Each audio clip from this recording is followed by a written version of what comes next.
Assalamualaikum warahmatullahi wabarakatuh. Salam berjumpa kembali dengan Osia Nusantara. Taktik Sunan Gunung Jati saat melawan Pejajaran. Perang Cirebon memporak-porandakan pasukan Pejajaran. Ketika Cirebon masih berbentuk desa atau pedukuhan yang masuk ke dalam wilayah Pejajaran. Wilayah ini dikendalikan oleh Kerajaan Galuh sebagai wakil dari Kerajaan Pejajaran dalam mengatur serta mengendalikan Cirebon. Galuh memanfaatkan Palimanan sebagai daerah bawahan yang berada di wilayah pantai utara. Daerah Palimanan kala itu dipimpin oleh seorang penguasa yang bernama Arya Gumiring Sing. Ia seorang adipati sekaligus panglima perang yang diberi tugas untuk menguasai Cirebon. Setelah Cirebon menyatakan sebagai daerah yang berdaulat dan melepaskan diri dari Pejajaran, maka gesekan di antara keduanya mulai terjadi. Hal tersebut bermula dari penentangan di beberapa daerah bawahan. Galuh memanfaatkan Palimanan sebagai daerah bawahan yang berada di wilayah pantai utara. Daerah Palimanan kala itu dipimpin oleh seorang penguasa yang bernama Arya Gumiring Sing. Ia seorang adipati sekaligus panglima perang yang diberi tugas untuk menguasai Cirebon dan melepaskan diri dari Pejajaran.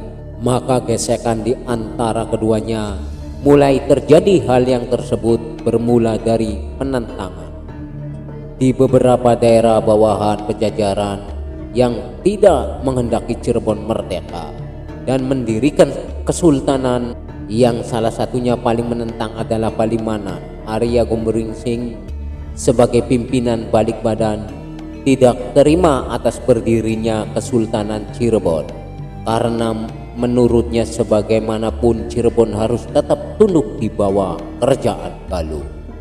Sebagai wakil dari Kerajaan Pejajaran, pertentangan tersebut kian hari kian memanas hingga pada puncaknya Arya Gumiring Sing menyatakan perang kepada Cirebon.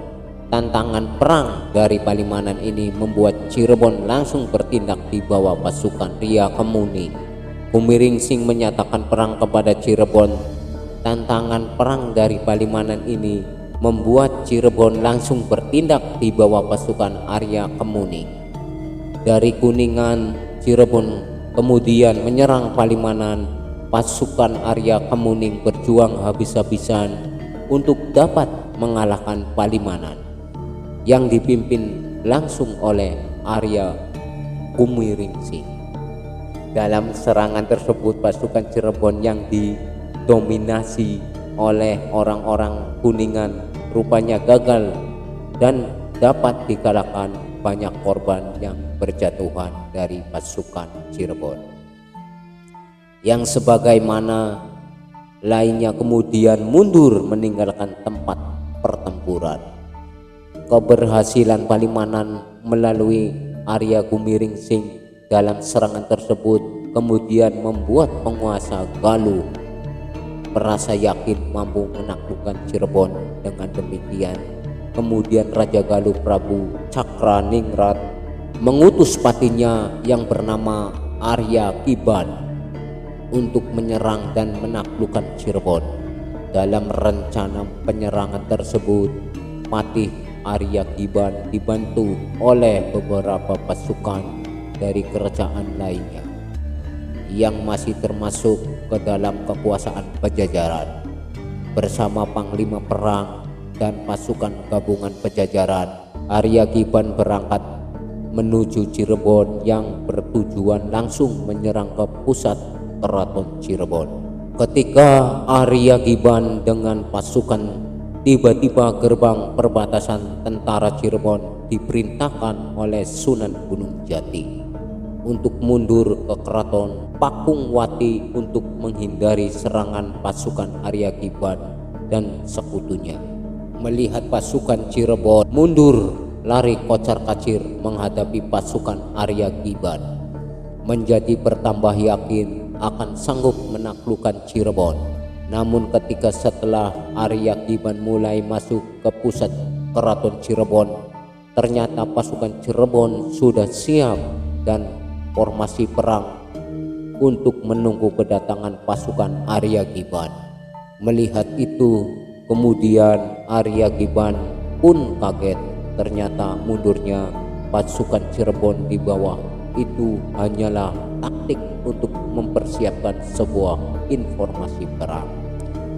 Adapun informasi perang yang digunakan oleh pasukan Cirebon adalah formasi burung bayan. Dalam formasi perang tersebut, di beberapa titiknya ditempati oleh para panglima perang.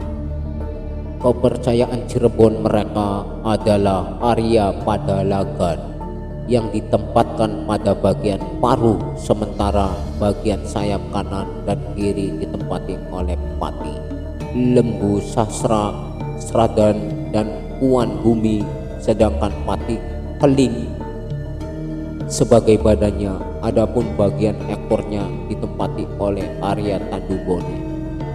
Mengamati pasukan Cirebon yang telah menggunakan formasi perang burung bayan, Arya Giban pun rupanya menguasai formasi perang tersebut dan kemudian memerintahkan pasukannya untuk menggunakan formasi perang yang sama pada saat gong tanda perang dibunyikan.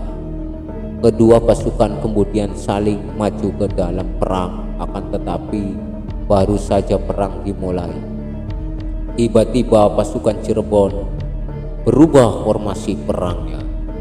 Petang burung bayam sudah diterapkan, tiba-tiba dia balik posisinya, yang di depan menjadi ekor, sementara posisi ekor berubah menjadi kepalanya. Dengan pasukan besar juga menguasai formasi perang yang sama. Pada awalnya Arya Giban sangat percaya diri dan merasa yakin akan mampu mengalahkan pasukan Cirebon. Namun ketika pasukan Cirebon merubah formasi perang, secara mendadak Arya Giban beserta pasukannya dibuat kebingungan. Akibatnya di tengah pertempuran Arya Giban terkadang salah perintah dan cenderung gegabah mengambil keputusan, sehingga perang yang berkecamuk dengan dahsyat itu membawa pasukan Pajajaran dalam keterpurukan. Pada saat pasukan Arya Giban sedang berdesak, pasukan Cirebon mendapatkan tenaga baru. Bantuan datang dari pasukan Arya Kemuning dan Nyi Imas Gandasari yang baru saja sampai ke Cirebon. Selepas kekalahan mereka pada perang Palimanan, bergabungnya pasukan Arya Kemuning membuat pasukan Cirebon semakin kuat dan semakin berkobar api, semakin dalam melibas serangan musuh. Dan setelah melewati perang yang begitu dahsyat, kemudian pasukan Galuh tidak lagi mampu menahan serangan pasukan Cirebon. Pertahanan pasukan Galuh porak-porandakan yang mengakibatkan mereka kalah atas pasukan Cirebon. Peperangan tersebut banyak korban berjatuhan dari kedua pasukan dari pihak Galuh. Banyak prajurit, beberapa panglimanya yang tewas, termasuk sang Pati Arya Giban, dan ceritakan tewas di tengah Arya Kemuning dalam pertempuran adu tanding. Setelah kekalahan pasukan Galuh yang dipimpin Patih Arya Giban dalam perang melawan Cirebon, wilayah Galuh kemudian masuk ke dalam kekuasaan Kesultanan Cirebon, dan sejak saat itu ajaran Islam kemudian berkembang pesat di wilayah Galuh hingga ajaran tersebut diterima oleh pejabat istana serta kerabat dan keluarga raja. Terima kasih. Assalamualaikum warahmatullahi wabarakatuh. Salam berjumpa kembali dengan Mesia Nusantara.